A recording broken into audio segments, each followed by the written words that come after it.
प्रदेश के कुशीनगर जिले में सभी 22 थानों पर 31 साल बाद श्री कृष्ण जन्माष्टमी मनाई गई। हर थाने पर यह उत्सव धूमधाम से मनाया गया। पुलिस वाले जमकर नाचे, झूमे और थाने पर आए लोगों की भरपूर आवभगत की। वजह यह रही कि 31 साल पहले 13 मई 1994 को कुशीनगर देवरिया जिले से पृथक होकर अलग जनपद के रूप में वजूद में आया था। पुलिस और प्रशासन का डिस्ट्रिक्ट हेडक्वार्टर बनने लगा जो डाकुओं को पसंद नहीं आया और फिर एक ऐसा कांड कर दिए जो पुलिस प्रशासन और कुशीनगर जिले के लिए इतिहास बन गया। इतिहास नहीं, काला इतिहास बन गया। इस पूरी घटना के तह में भी हम लोग इस खबर में जाएंगे। भगवान बुद्ध और महात्मा गांधी के चरण रस सनी इस धरती पर जंगल देशियों अर्थात डाकुओं का आतंक काफ़ी हद तक था।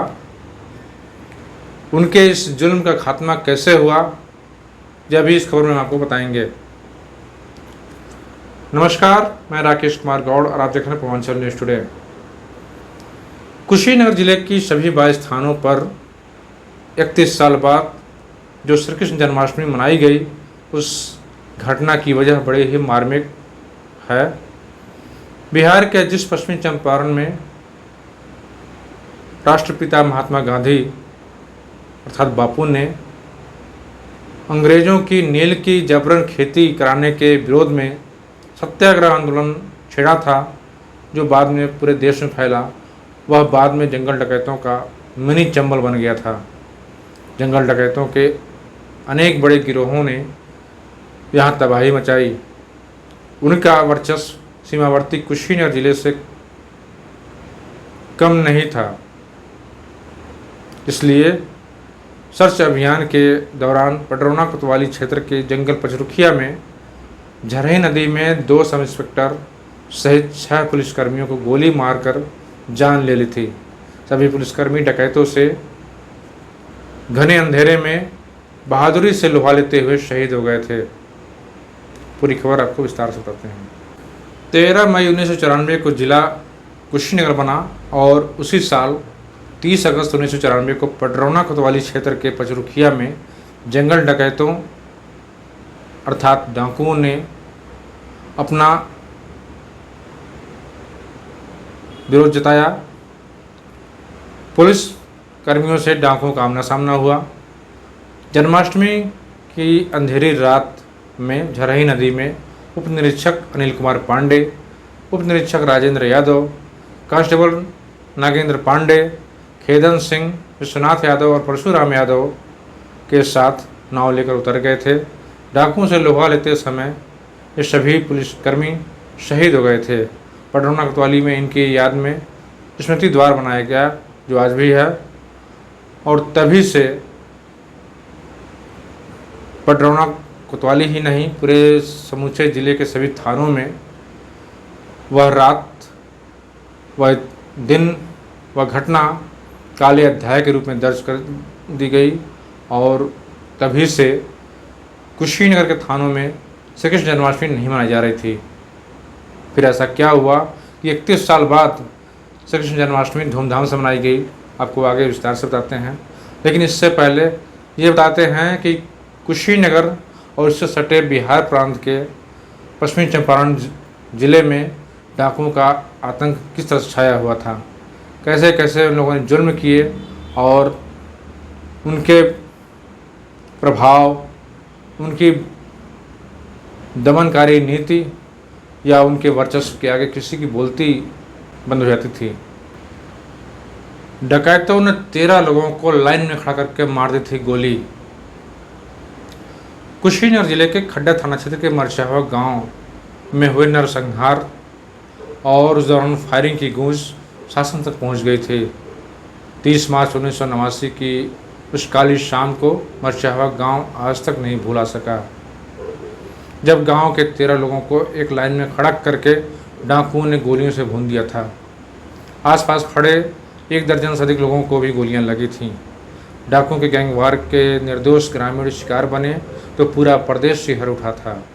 तत्कालीन सीएम नारायण दत्त तिवारी को वहां आना पड़ा था। उस समय डाकुओं के अलावा आरोपी बनाए गए करीब 10 स्थानीय लोगों पर भी लगभग 20 साल तक मुकदमा चला, लेकिन गवाहों के मुकर जाने की वजह से सभी को हाईकोर्ट से आरोप मुक्त कर दिया गया था, क्योंकि डाकुओं के भय उनके वर्चस्व के आगे किसी की आवाज़ नहीं खुलती थी। डाकुओं, जिन्हें जंगल दस्यु भी कहा जाता था, उनके बीच यादव बनाम कुशवाहा अर्थात कोयरी गैंग का मुकाबला चलता था। यह मुकाबला वर्चस्व का था। राम याती कुशवाहा और वासुदेव यादव जंगल दस्युओं के सरना थे। कहा जाता है कि दोनों में वर्चस्व की जंग चलती थी। इसी जंग को लेकर वासुदेव गैंग के सदस्यों ने मरचाहुआ गांव में नरसंहार किया था। वैसे तो राष्ट्रपिता महात्मा गांधी की कर्मभूमि रहा चंपारण अर्थात पश्चिमी चंपारण 4 दशक तक डकैतों और आपराधिक गिरोहों का अभयारण्य बना रहा, जहां लंबे समय तक दस्यु सरगना वासुदेव यादव और उसके गिरोह का आतंक छाया रहा। उसी आतंक का हिस्सा मरचावा कांड भी बताया जाता है। लंबे समय तक अपने आतंक से बिहार को थर्राने वाले वासुदेव यादव का खौफ कुशीनगर में भी बना रहा। उत्तर प्रदेश और बिहार की सरकार तथा पुलिस प्रशासन सख्त कदम उठाए, जिसके बाद डाकुओं का आतंक धीरे धीरे कम होना शुरू हुआ और वर्ष 2008 में वासुदेव यादव ने पुलिस प्रशासन के सामने घुटने टेक दिए। वासुदेव यादव पर यूपी में 50,000 और बिहार में 2 लाख रुपए का इनाम घोषित था। लकवा के कारण उससे जमानत मिली। चूँकि यूपी के कुशीनगर जनपद की सीमा बिहार के पश्चिमी चंपारण और उसकी सीमा नेपाल से लगी हुई है, इसलिए डकैतों, तस्करों और अन्य प्रकार के अपराधियों के लिए यह लंबे समय तक लगभग 40 वर्षों तक अभयारण्य रहा, यानी शरणस्थली बनी रही। पिछले 2 दशकों से ऐसी स्थिति बनी है कि चंपारण में कई दस्यु सरदार पुलिस के सामने सरेंडर कर दिए या तो मार दिए गए।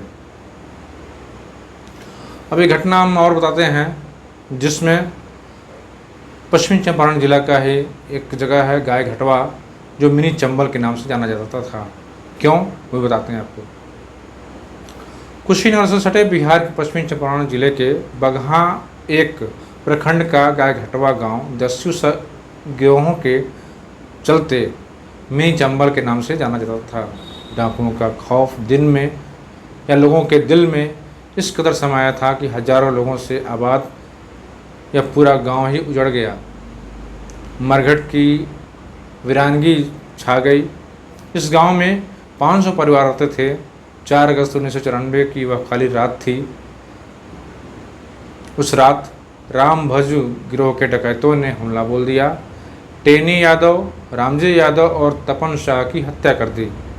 सरकार ने राम भजू डकैत पर 1 लाख रुपए का इनाम घोषित किया, लेकिन उसका अंत नहीं कर सकी। इसके अलावा डकैतों के अन्य गिरोह यहाँ आतंक मचाए रहे। इनके भय से लोगों में ऐसा डर बना कि वे गांव छोड़ना शुरू कर दिए।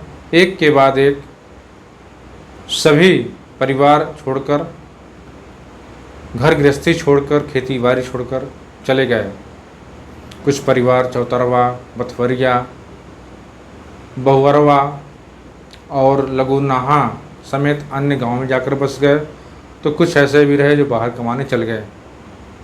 इन परिवारों की सैकड़ों एकड़ जमीन, खेती, मकान डकैतों ने कब्जा कर लिया।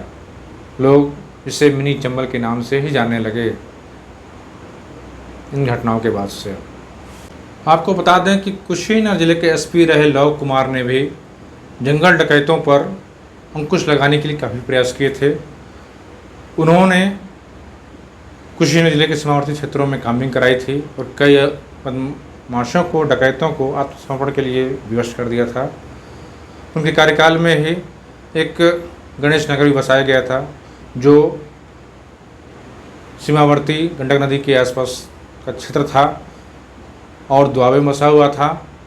उसका उद्देश्य यही था कि जंगल डकैतों के मन में भय पैदा हो कि पुलिस का प्रभाव उनसे अधिक है और पुलिस चाहे तो उनके साम्राज्य को ख़त्म कर सकती है। आपको बताते हैं कि बगहा पुलिस जिला क्यों बना, आखिर इसके पीछे क्या वजह रही। तो सरकार ने डकैतों के खात्मे और अपराध रोकने के लिए वर्ष 1996 में बगहा को पुलिस जिला घोषित किया। पुलिस ने डकैत राम भजू को मुठभेड़ में मार गिराया। आतंक के पर्याय रहे लालजी उरांव ने वर्ष 2008 में और 100 से अधिक आपराधिक मुकदमों में वांछित वासुदेव यादव उर्फ तिवारी ने 24 मई 2009 को आत्मसमर्पण कर दिया था। जस्सू सरगना, राधा और चुम्मन यादव ने वर्ष 2015 में हथियार डाल दिए। कुख्यात डाकू रुदल यादव को यूपी पुलिस ने मुठभेड़ में मार गिराया और किसानों की ज़मीन मुक्त कराई। 90 का दशक ऐसा था कि डाकुओं का आतंक सिर चढ़कर बोलता था, लेकिन बाद के वर्षों में यूपी और बिहार की सरकार और पुलिस प्रशासन की तत्परता, उनकी रणनीति की वजह से डाकुओं का सफाया धीरे धीरे होता चला गया और उनका वजूद भी धीरे धीरे खत्म हो गया। इनके अलावा भागड़ यादव, अलाउद्दीन, रमाकांत, जनार्दन यादव सहित कई ऐसे डकैत सरगना रहे जिन्होंने अपने साथियों और डकैतों के साथ मिलकर उत्तर प्रदेश के कुशीनगर और बिहार के पश्चिमी चंपारण व अन्य जिलों में आतंक मचा रखा था। पश्चिमी चंपारण के जोगापट्टी के कुख्यात डकैत बैजनाथ यादव का नाम भी इनमें शामिल था।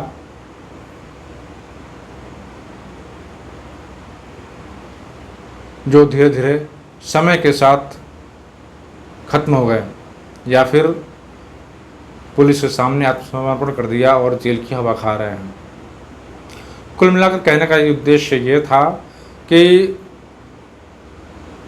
भगवान बुद्ध और महात्मा गांधी के चरण से सनी कुशीनगर और पश्चिमी चंपारण की धरती बाद के वर्षों में डकैतों के चंगुल में फंसी।